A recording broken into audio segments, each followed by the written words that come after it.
একবার যাবেন নাকি এই মনগড়া স্টেশনে? চলুন না ঘুরে আসি এই মনগড়া স্টেশন থেকে, কেমন হয়েছে দেখে আসি। নমস্কার বন্ধুরা, আজ হলো তৃতীয়া, আর তৃতীয়ার দিনেই আমি বেরিয়ে পড়েছি পুজো পরিক্রমা করতে। তো আমি আজ থেকে তোমাদের বিভিন্ন মণ্ডপে মণ্ডপে ঘুরবো এবং প্রত্যেকটা মণ্ডপের ভেতরে কী কী কেমন কাজ হয়েছে সেটাই তোমাদের আজ থেকে আমি দেখাবো। তো আর দেরি করব না, এবার থেকে তোমাদের আমি যখনই কোনো মণ্ডপে যাব সেই মণ্ডপটা ঘুরিয়ে দেখাবো। তো চলো শুরু করছি আজকের ভিডিওটা, সাথে থাকো।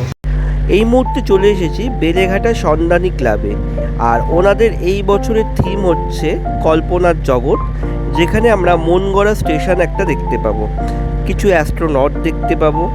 তো এই সব কিছুই দেখতে গেলে আমরা ধীরে ধীরে প্রবেশ করব মণ্ডপের ভেতরে, আর মণ্ডপের ভেতরে প্রবেশ করে তোমাদের পুরো মণ্ডপটাই আমি ঘুরিয়ে দেখাবো যে কিভাবে তাদের এই মণ্ডপ সেজে উঠেছে, কিভাবে তাদের এই মনগড়া প্ল্যাটফর্ম সেজে উঠেছে।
তো বন্ধুরা, এতক্ষণ তোমাদের বেলেঘাটা সন্ধানীর যে দুর্গাপুজো হয় সেটা ঘুরিয়ে দেখালাম। আশা করি তোমাদের ভালো লেগেছে, আর যদি ভালো লেগে থাকে অবশ্যই একটা লাইক শেয়ার কমেন্ট করো, আর যারা চ্যানেলে নতুন অবশ্যই চ্যানেলটা সাবস্ক্রাইব করে সবাই ভালো থেকো। তো দেখা হচ্ছে আবার একটা পরিক্রমা নিয়ে, সবাই ভালো থেকো, টাটা।